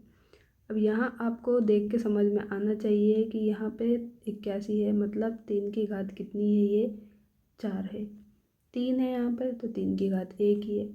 अब इसको क्या करना है, 3 की घात के रूप में अपने को लिखना पड़ेगा। तो सबसे पहले इसी को इन्होंने बनाया है। तो यहाँ पे देखिए क्या किया है, ये तो पूरा सेम है क्वेश्चन जो दिया है। यहाँ पे इन्होंने लिख दिया 3 की घात 4 81 को, तो ये लिख दिया। इसके बाद में इन्होंने क्या किया, इन दोनों को मल्टीप्लाई कर लिया, इन दोनों घातों को मल्टीप्लाई कर लिया यहाँ पे। तो 2x माइनस 10 हो गया, इधर हो गया ये 4 दूनी 8x माइनस 12, तो यहाँ पे हो गया आपके 8x माइनस 12 और इधर हो गया ये क्या है 1/9। तो 1/9 को क्या लिखा, 9 की घात -1। अब 9 को लिख सकते हैं 3 की घात 2 इंटू -1। अब ये दोनों घातें भी गुणा होंगी तो 3 की घात क्या आएगी, -2। अब 3 की जो सारी घातें हैं LHS और RHS में उनकी तुलना कर ली। तो यहाँ पे हो गया, क्योंकि ये आधार समान है, इधर 3 है, इधर 3 है, इधर 3 है, तो घातों की तुलना कर दी। तो ये आ गया अपने पास में क्या, 2x माइनस 10, ये आ गया 8x माइनस 12, इधर से आ गया ये -2। तो इन सबको सॉल्व किया तो ये आ गया 2 और 8 ये 10 और -10 और -12 तो -22 और ये -2 सेम। अब इसको इधर ले गए -22 को, तो ये आ गया 20 और ये इससे कैंसिल हो गया, तो x इक्वल टू 2। तो इस तरह के सवाल ये आपसे पूछे जाएंगे एग्जाम में। तो ये जो आपकी 1 घंटे और लगभग जो 20 मिनट की समथिंग की क्लास है, तो इससे सारे आपके जो नंबर थ्योरी के जो सारे डाउट्स थे वो आई होप क्लियर हुए होंगे और आपकी हेल्प हुई होगी। तो इससे बाहर जो भी क्वेश्चन है इसका नहीं जाएगा। एक ही क्वेश्चन इस टॉपिक से यहाँ पे पूछा जाता है जो आपको 2 मार्क्स देगा और बहुत ही इजीली दे देगा। ज़्यादा कैलकुलेशन इसमें नहीं करनी होती है, सिंपल ही क्वेश्चन यहाँ से इस टॉपिक से आते हैं, जो कि आप अभी PYQ सेशन की जो क्लास होगी नेक्स्ट उसमें देख सकते हैं। तो चैनल पे बने रहें, GK की क्लास भी आपकी चल रही है तो उनको भी लगातार देखते रहें और रिवाइज करते रहें। तो मिलते हैं नेक्स्ट वीडियो में, तब तक के लिए थैंक यू।